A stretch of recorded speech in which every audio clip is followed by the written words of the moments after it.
Dena Prastos, you are the CEO and founder of Indigo River, and that can be found at indigoriver.com. Welcome to Listening with Leaders.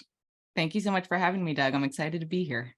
So just, I've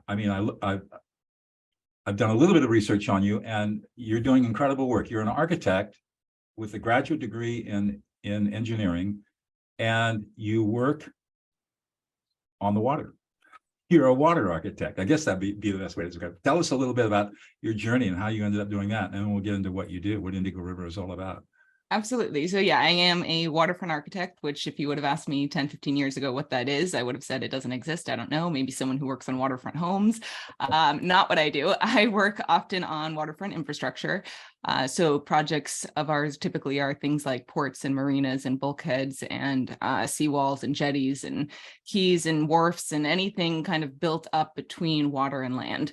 And how I got into it, I have a kind of a generic background in terms of architecture. I went to a 5-year architecture program and I finished, and I got a civil engineering degree as a master's. It was kind of around the 2007, 2008 bubble. And I thought the architecture market might be a little bit more difficult, might be a little bit wise of me to differentiate and expand my kind of base knowledge in terms of technical expertise in civil engineering. Oftentimes when economies kind of turn down, the engineering turns up.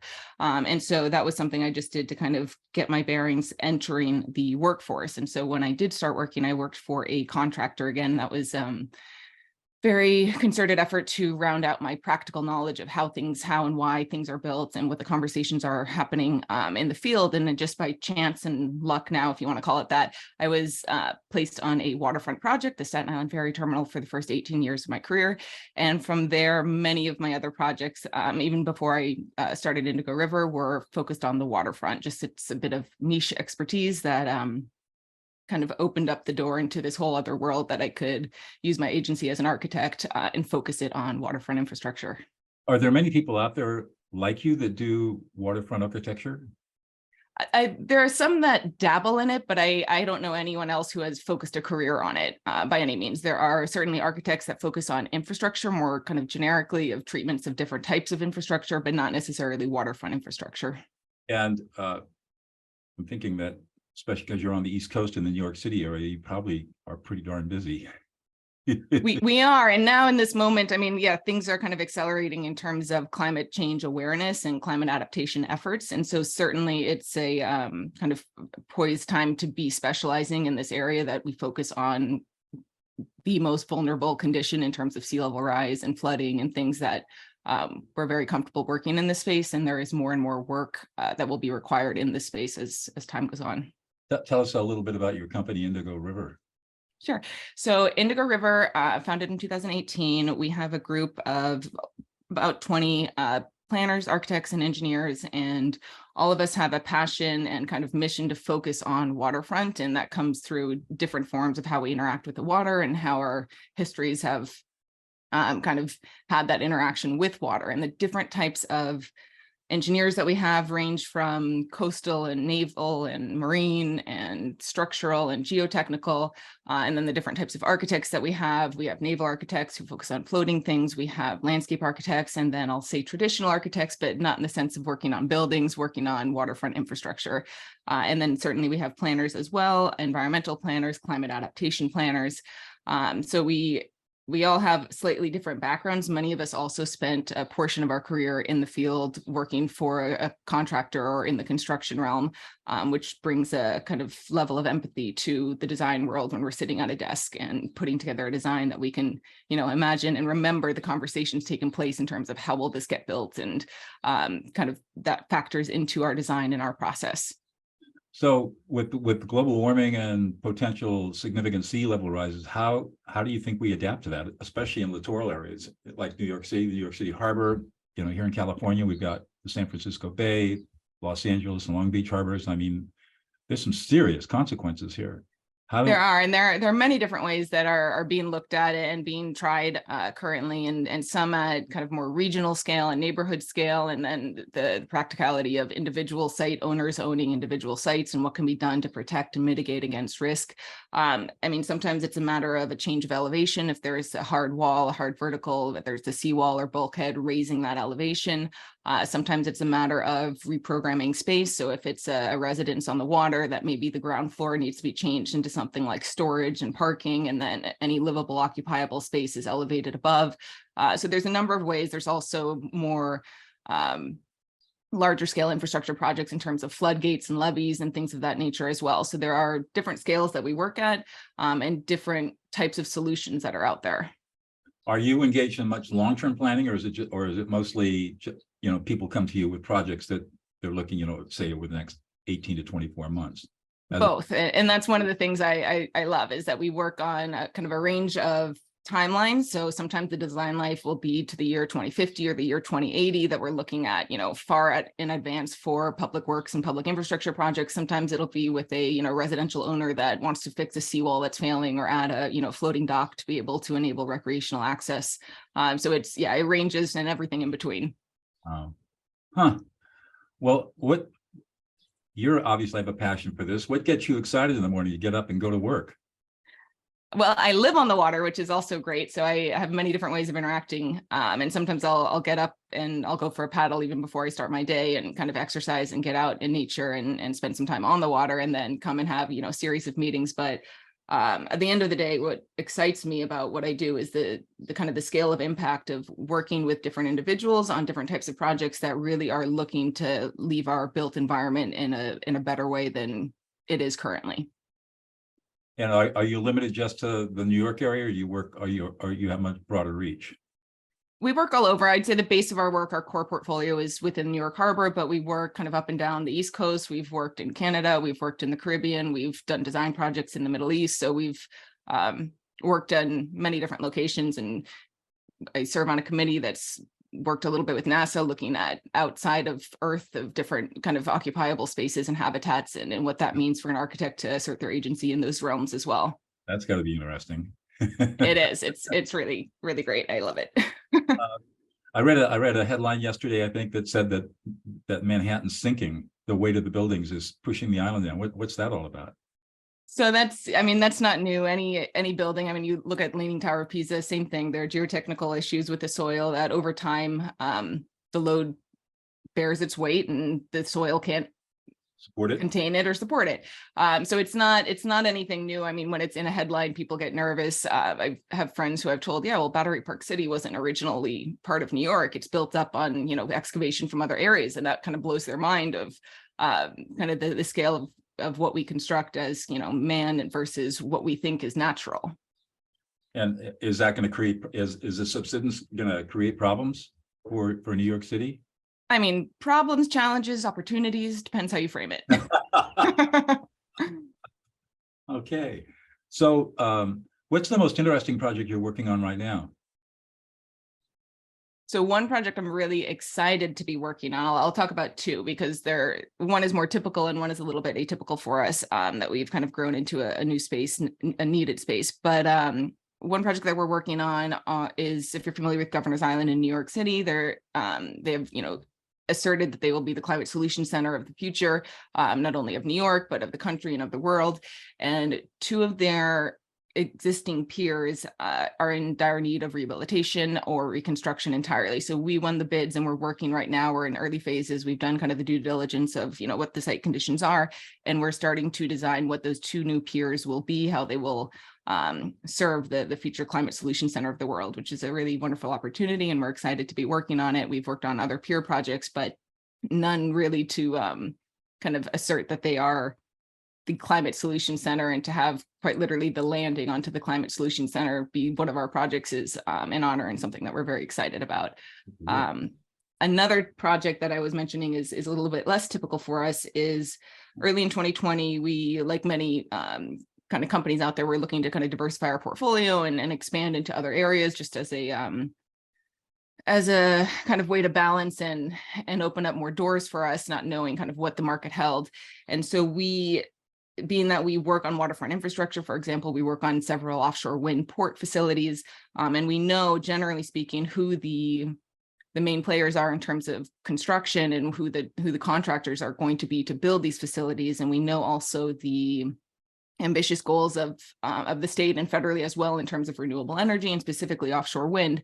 And so we know the the scale of work that is ahead of us with these goals and the funding that's been put in place. But in terms of the actual design, the engineering, and then the construction thereof, there's not a workforce presently ready to be deployed. And so we got into a little bit of workforce development specifically for offshore wind. So we built a offshore wind training facility that we launched earlier this year and is offering training classes to get involved in offshore wind. You would never think about that, but it makes perfect sense, because if you're offshore wind, you've got to have pylons that go, they're broad, they're heavy and big and huge, and they've got to go down a long ways. They do. And there's also, there's working at heights elements, there's sea survival elements. So there are some specialty kind of beyond the general OSHA requirements for a typical landlocked job site. There are some very specialty training that is required. And there are certified programs out there that offer accreditation. And so we opened up one of these programs that are currently certifying and accrediting the individuals that come through.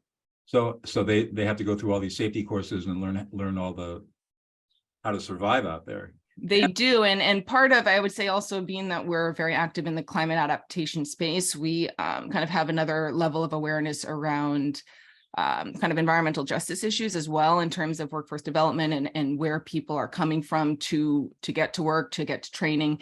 And so one of the things we did with the training school is that we fitted out and fabricated it on a barge. So it's on a floating platform, and thereby we have the ability to have it in multiple locations. New York has 520 miles of shoreline. So anywhere that has 5 feet of depth on those 520 miles, we can relocate the training and offer a different catchment area of who is able to attend the training. So we don't have people from the Bronx coming down to Staten Island. Right. So have you been doing that, moving the barge around? Our first location has been in Staten Island, and it's there, but we're looking at a couple Brooklyn locations in the near future and getting the training lined up for those locations. So I guess you need to have a critical mass of students in order to justify the move. Yes and no. The training size themselves, it's limited in terms of the certification requires that it's one trainer for 6 students, and you can have 2 classes together. So they're very tight-knit students, but yeah, to justify the move, we'll want to have a couple classes lined up. Got it. That's really interesting. This is something that somebody that doesn't know anything about the business, you'd never think about all of these different issues that.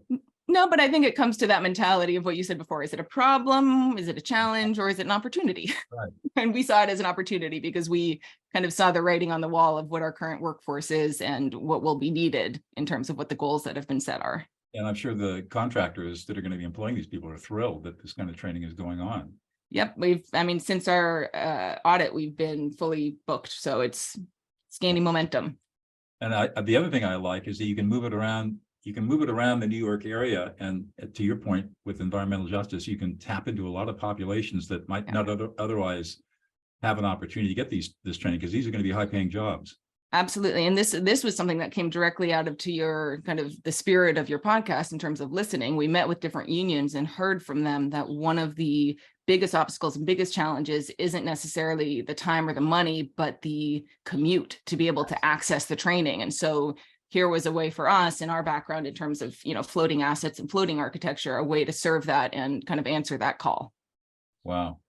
That is so neat. Thank you. That's some really great stuff. So what is it that's unique that you bring to the table?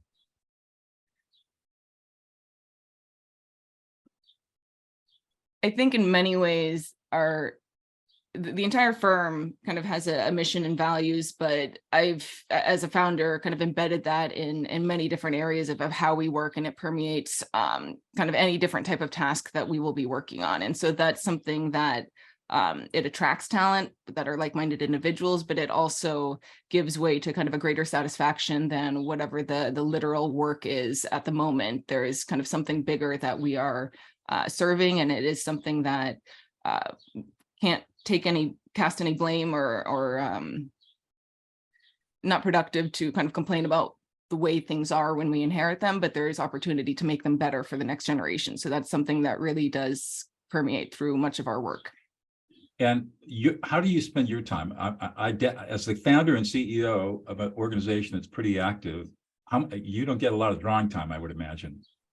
Yeah, I'm not at the drafting table or in AutoCAD anymore much, but I certainly am attending high level meetings and looking for next opportunities. And we do have weekly meetings with everyone on our team that we go through kind of what the latest is, and work.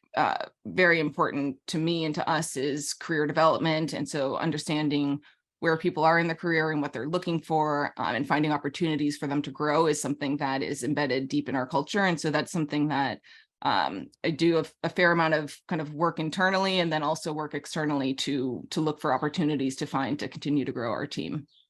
As you mentioned, notice this is a podcast is called Listening with Leaders, and I'm a person that's all about listening as a lawyer turned peacemaker.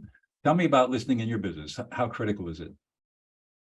It's imperative. I mean, there's, for example, if we're working on a flood mitigation solution, that there's a building that's being flooded, we can look at and propose, half a dozen solutions.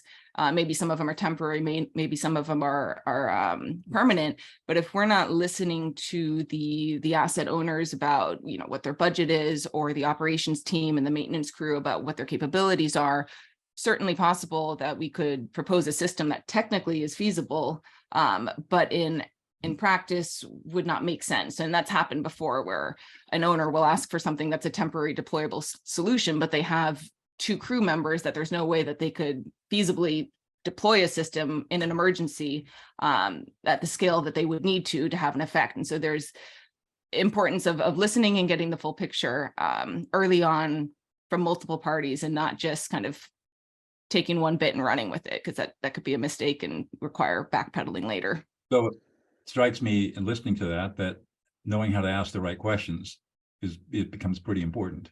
Absolutely got to ask the question that the owners or the project people aren't asking themselves, because they don't know to ask the question.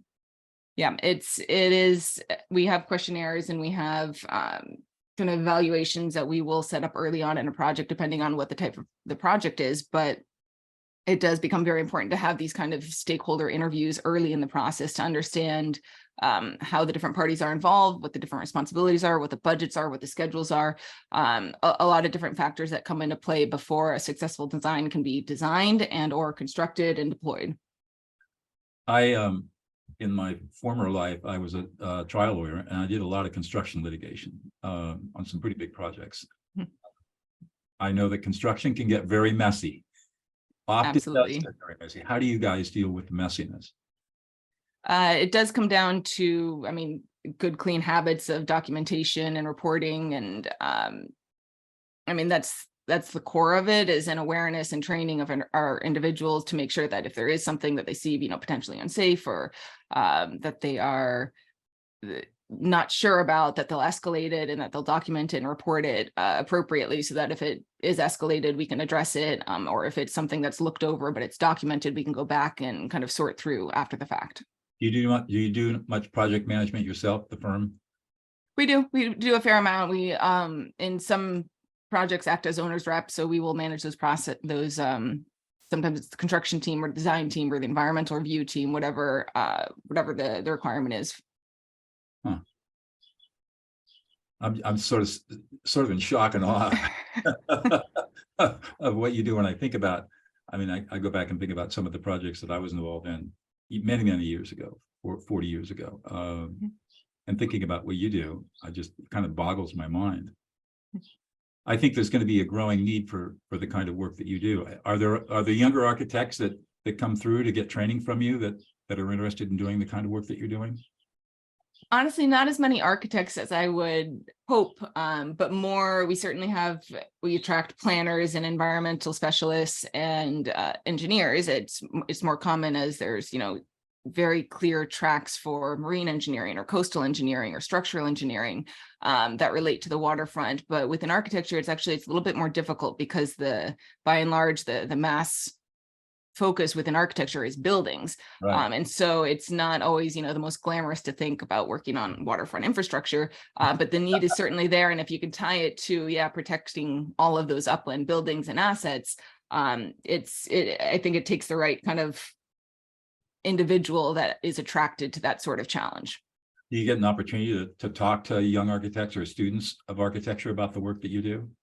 I do, and I serve. So I work with the National Council of Architectural Registration Boards, which is the body that or facilitates licensure for architects. And so on that committee, I also work as a licensing advisor, which I do.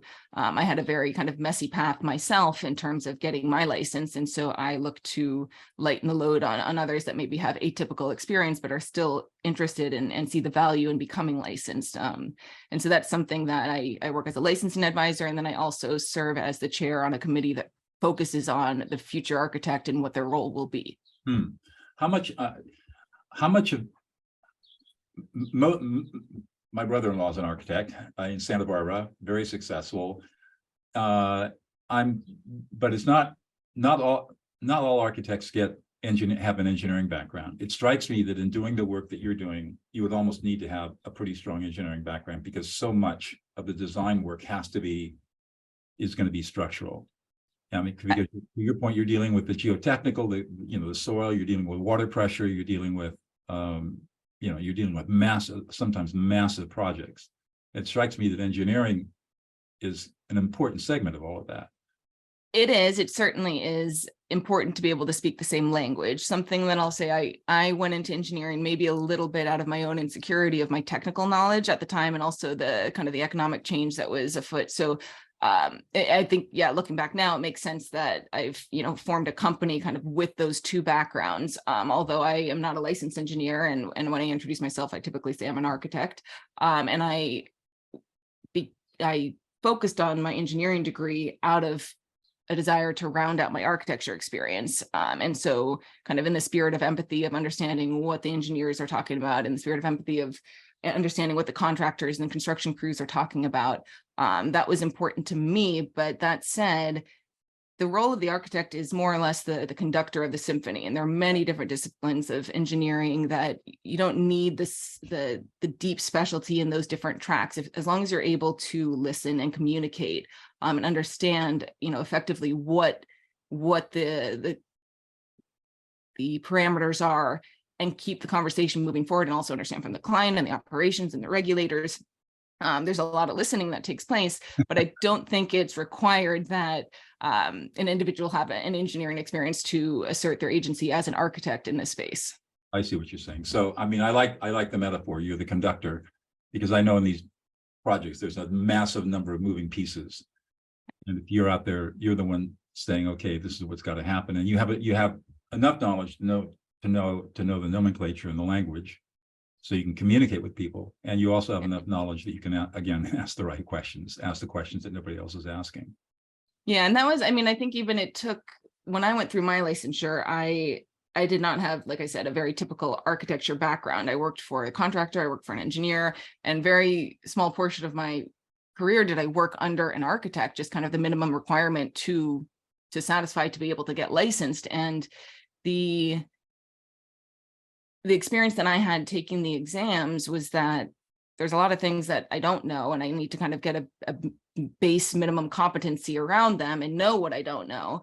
And that's very much applicable to practice as well. No one is going to know everything, but you kind of figure out the base minimum competency you need in an area, and you find a specialist that can satisfy whatever the need is and communicate and kind of navigate that environment, and then bring it back to the table of whatever the design intent or the program is. Wow. Again, mind-boggling. Well, I've got one more question for you, and I'll let you get on with your busy day. What's one thing about yourself that we would never even think about and know about you, that unless you revealed it to us?